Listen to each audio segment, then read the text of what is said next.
Hi, this is Marnie Marcus and Sue Painter back with the online business Almost messed up.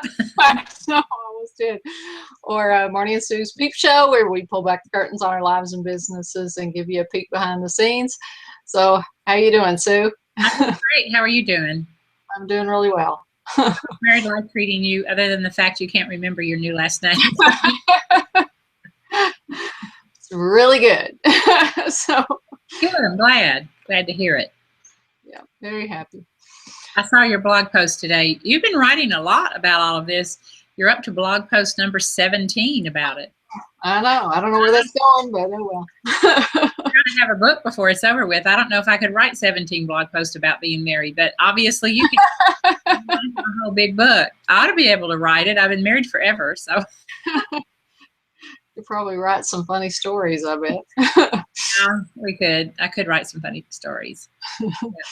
Like how I trained my husband to pick up his socks. That's a funny story. We have a lot of funny stories, actually.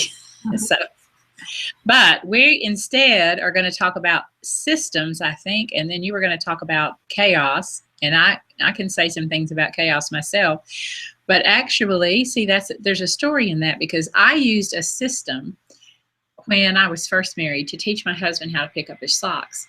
And if you don't have enough systems in your business, you will start to feel overwhelmed and inundated, and then you will start to feel resentful, and then you will back down, and then your business will start diving.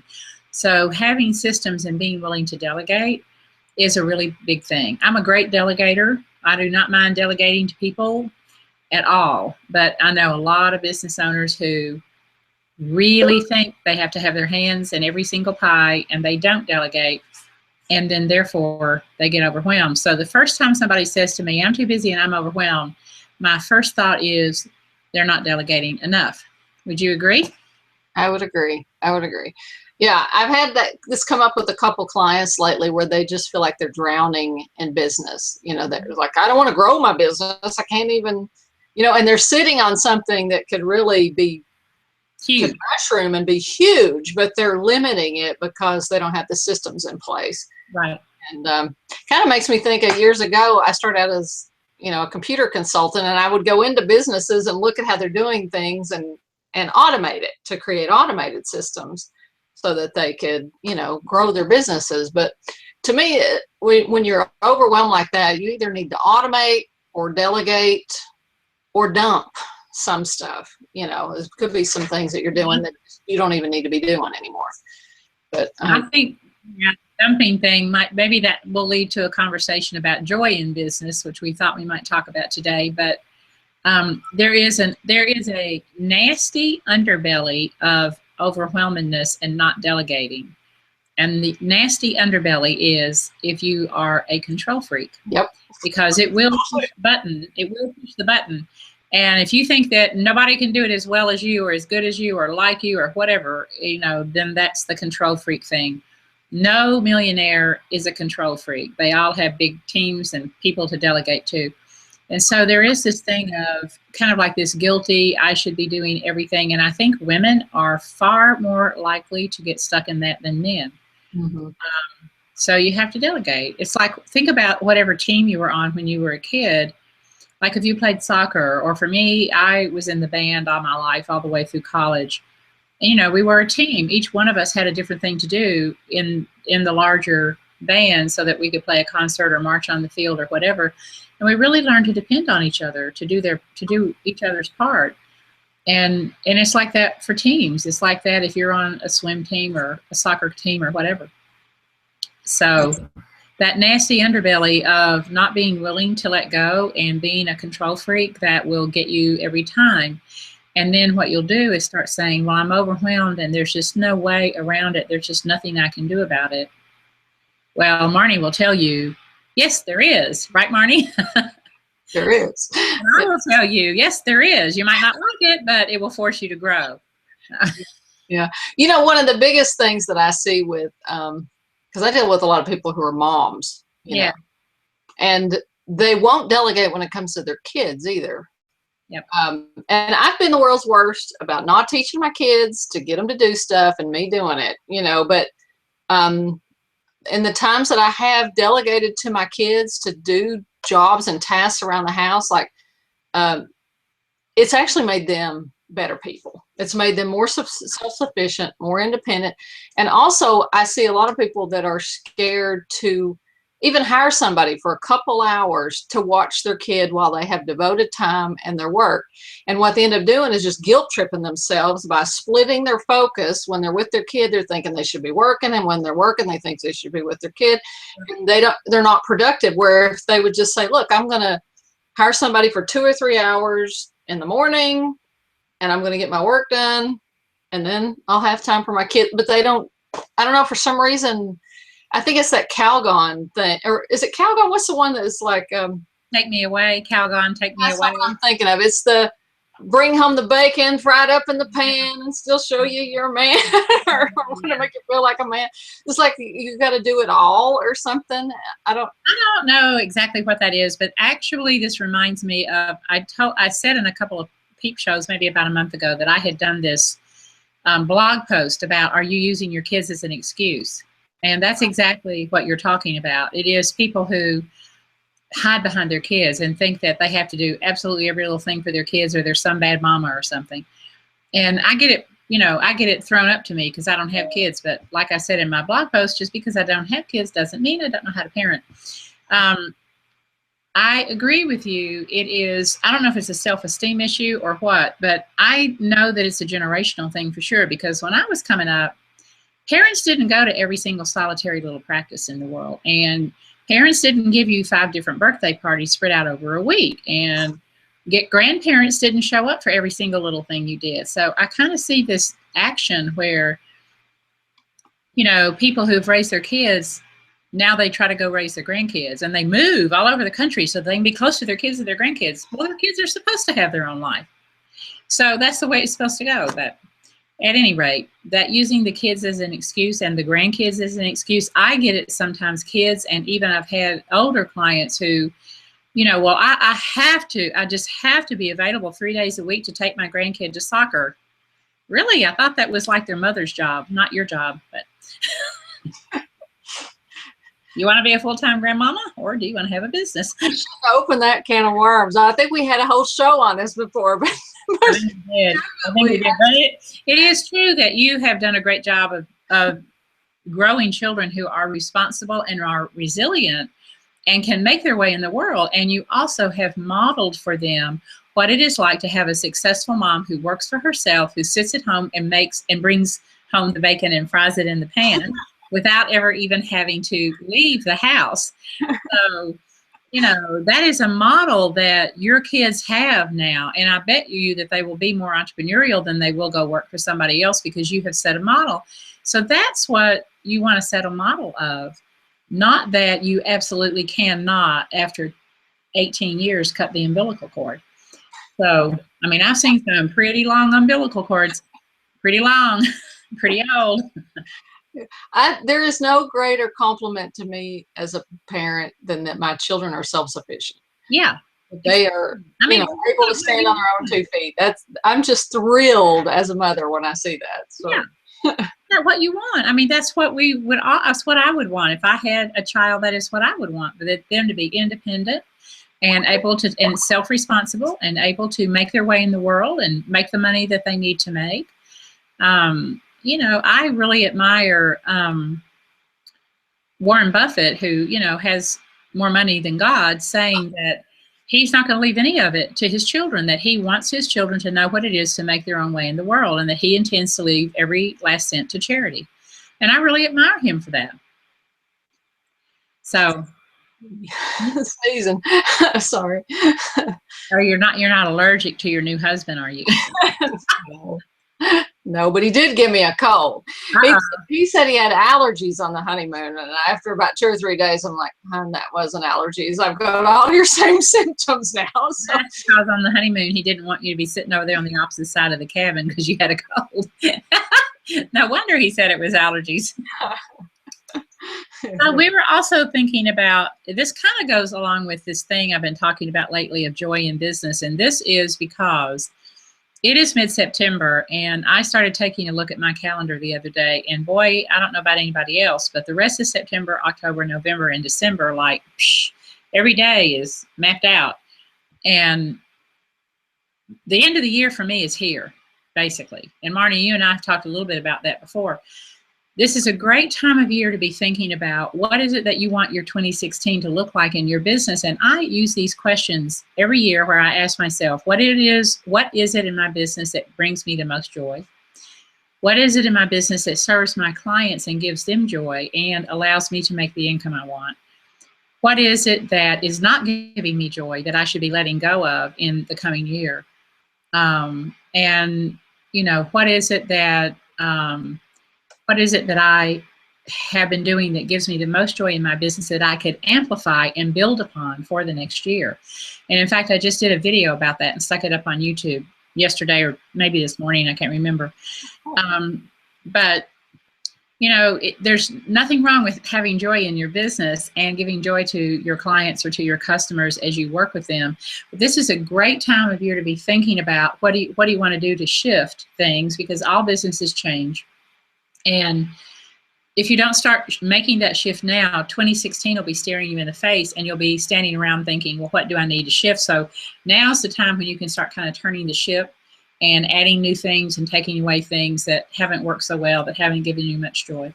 So, and it kind of goes along, Marnie, with what you were talking about with systems, because you could really be thinking about, you know, what has worked well and gives me joy, but I need to systematize it better, and I need to make it less time crunching so that I can do more of that in my business.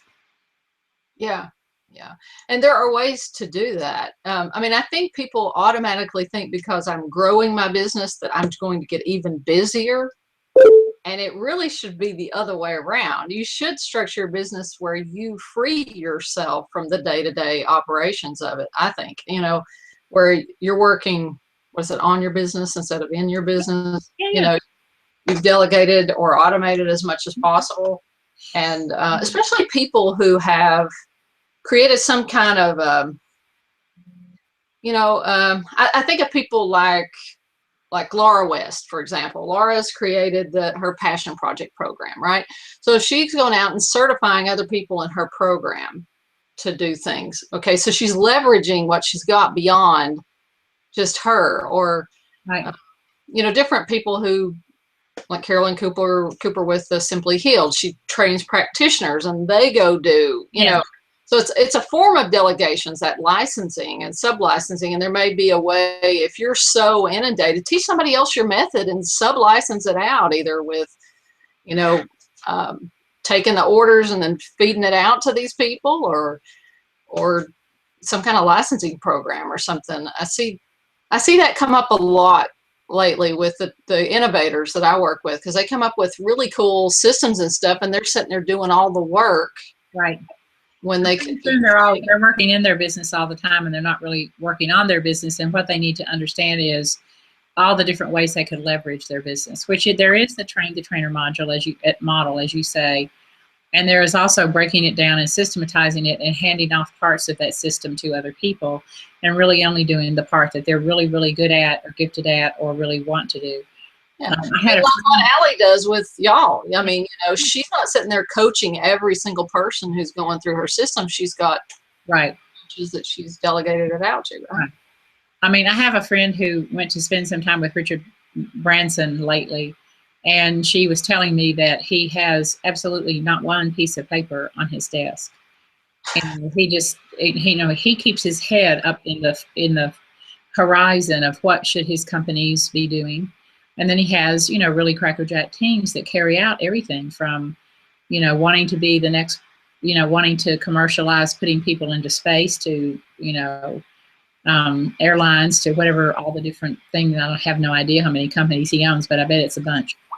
So, and that does go to delegating, and it does go to systems and training people well to do what it is that you want them to do, and also understanding that people will do it well, but not in the exact way that you will do it. And we all go through that. I mean, I have someone now who's really creating a lot of visual content for me, since visual content is so big in the interwebs. And, you know, I'll take a look at a graphic and I'll think, well, maybe I would have used a different color, or maybe I would have used a different background picture, or maybe I would have, you know, put that person's name in parentheses instead of not. In the great scheme of things, it don't matter. I need to just delegate it and let it be done. Unless it's totally wrong and there's a typo in it, I need to let it go. So we all can get challenged over and over again at how much can we let go of and really focus on the things that really delight us and that delight our clients and add value to our clients, because that's really what it's all about. Yeah, cool. I just did a blog on this, and I think it relates to the joy thing. Because with the dating thing, I finally got to the point where I was like, bag it. I obviously don't know what's good for me. Yeah. Right? So I'm a praying person. So I said, forget it. I give up. You bring me who would make me happy. Right. And so I get this guy, and I'm telling you, every day is a new surprise of, wow, how could I get somebody who's just so perfect for me that, I mean, I didn't even know it when I decided to marry the man. It's like unwrapping this gift that got all this cool stuff inside of it. And so I started to ask myself, you know, how could I do that with my business, or what kind of clients? Maybe I should be doing something totally different that would bring me this ultimate mega level of joy that I can't even fathom right now. Right. So, you know, it's kind of like, whether you want to call it God, universe, or whatever, it's like, bring it on. You know, people say, I want this or something better. You know, maybe there's something way better that you could have that you wouldn't even think of doing. And so I've kind of been looking at my business that way. It's like, yeah, maybe something that would really psych me up more than what I'm doing even. I think it's I agree. I think about that often also for myself and for many of my clients, all of whom are kind of searching around for, well, how is the internet going to work for me now? And how can I, you know, they're like beating their head against the wall. And sometimes I think you have to take a step back and say, well, is this really what you want to pursue? And do you really want to go do something that's a heck of a lot simpler and a heck of a lot more fun? So I agree with you that sometimes you can just say, you know, let me just be open to and noticing what is coming my way.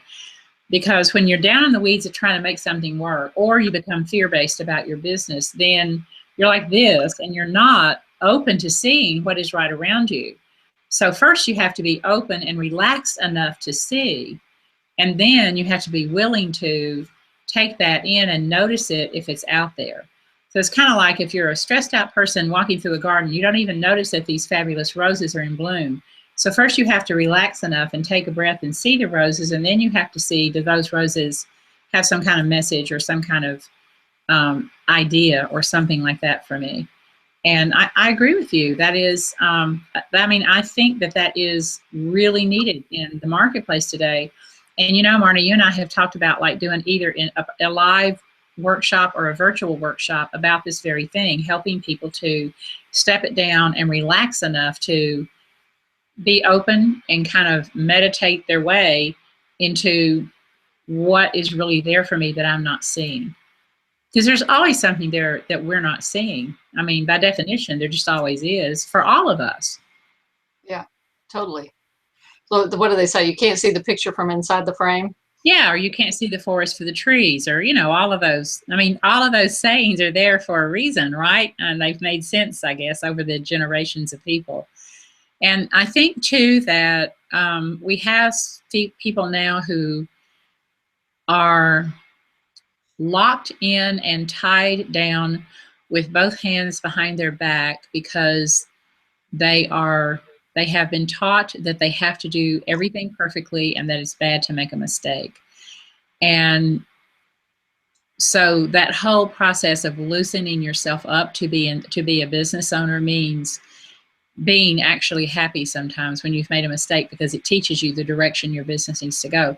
I always tell my clients, if you don't make one huge, big-ass mistake about every 6 months, then we're not pushing hard enough. Mm. But I know an awful lot of business owners, women and men, but I think women are a little bit worse about it, who feel like they don't want to make a decision or they don't want to make a move until they already know the outcome. They want it to be perfect. Business is an experiment. Yeah. I mean, my deal, that's my mantra. You know, our friend Dan Morris has this saying. He used to say when I saw him a lot around here, hope is not a marketing plan. You know, you've probably heard him say that before, Marnie. And my deal is business is an experiment. And some of those experiments are going to work out great, and some of them are going to be kind of neutral, and some of them are going to not be good at all. And that's just the nature of business. And you've got to be able to flow and dance with that and not be, keep your ground of being, keep that solid ground of being, and not be going up and down, depending on what happens on any given day. Because my God, you'll be a nut job. You won't be able to take it, So it requires emotional maturity, and emotional maturity means letting go of perfectionism. Yeah, and it's risk. It's constant risk. It's like it is. And some risks are small and some risks are large, but it's definitely risk. It is.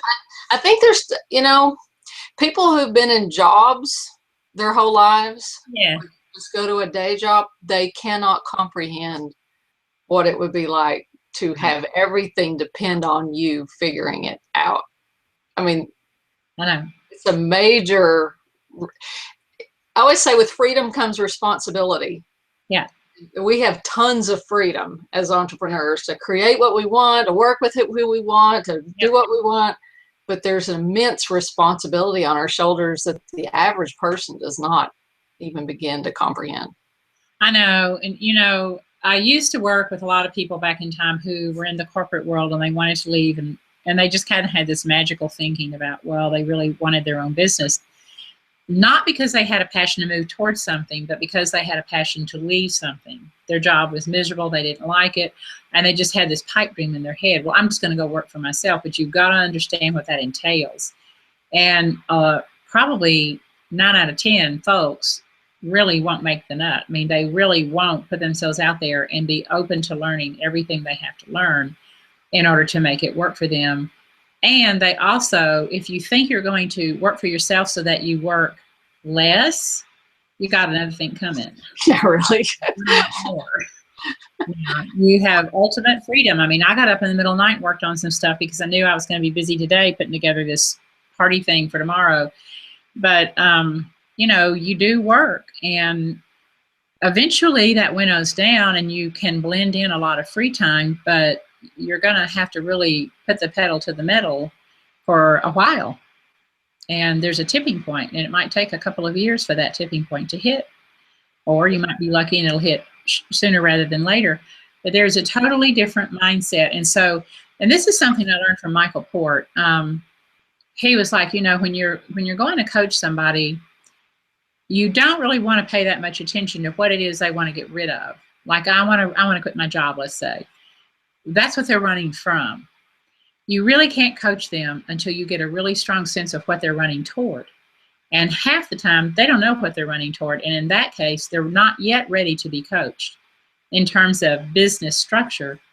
Instead, they have to work with you or someone else to figure out, what do they value? What do they want to leave as a legacy in life? What is it that they're willing to put their heart and soul and work long hours to create?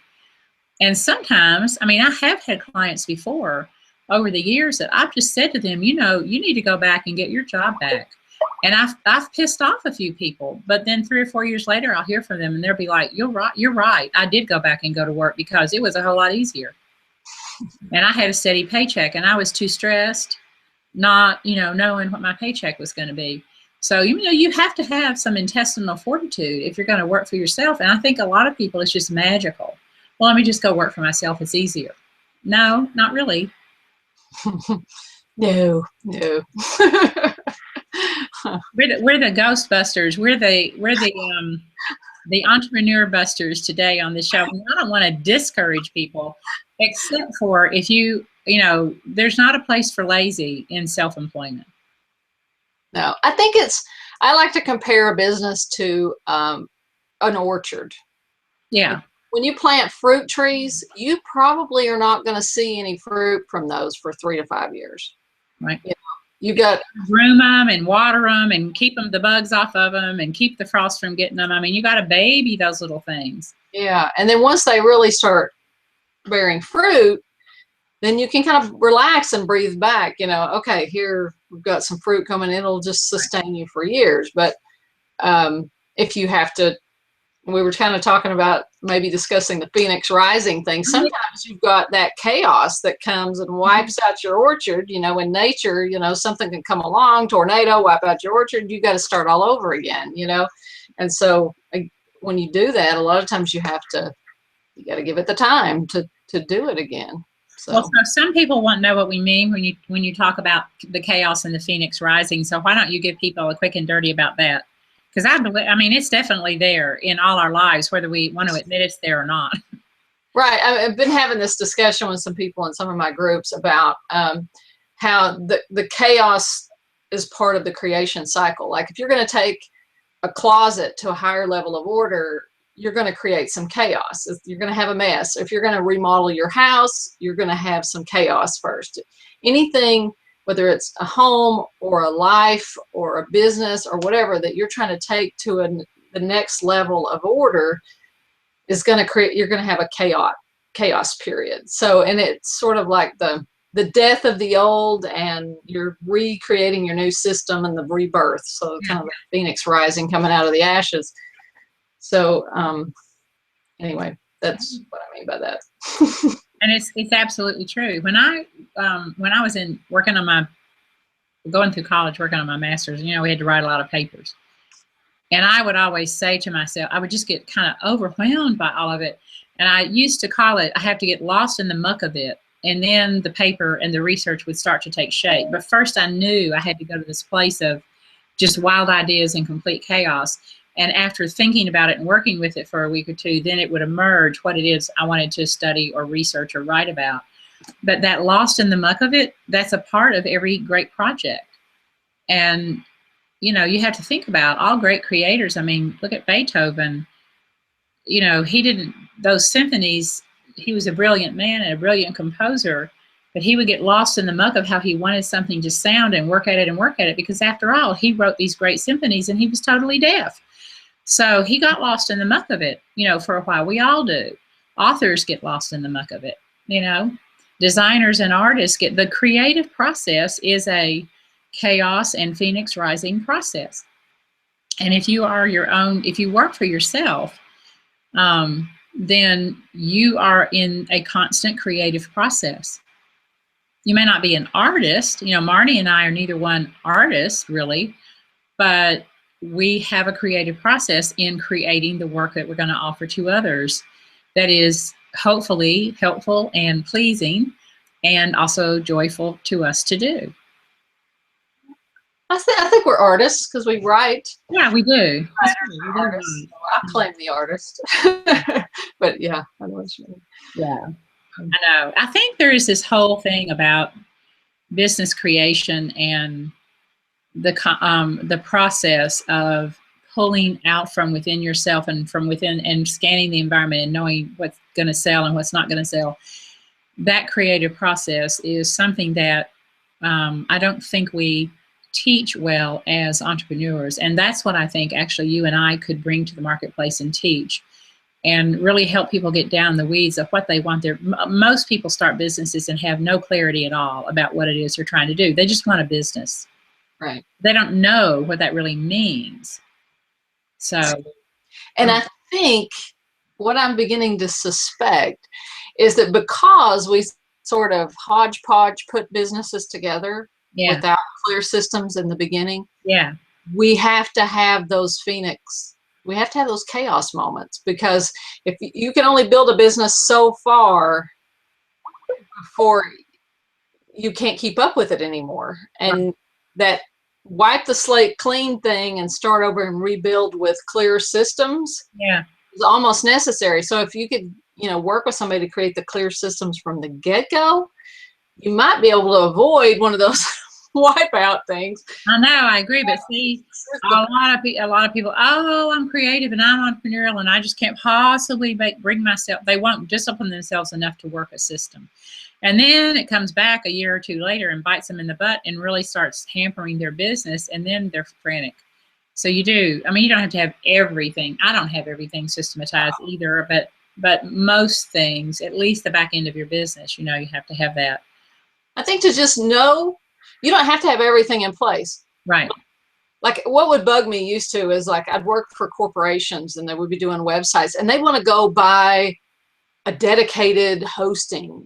They want to pay thousands a month for dedicated hosting on a site that hasn't even been built yet. And I'm like, why are you wasting money on that? Just build it small, test it, build it. Right. You know that eventually you want a dedicated server for that. Right.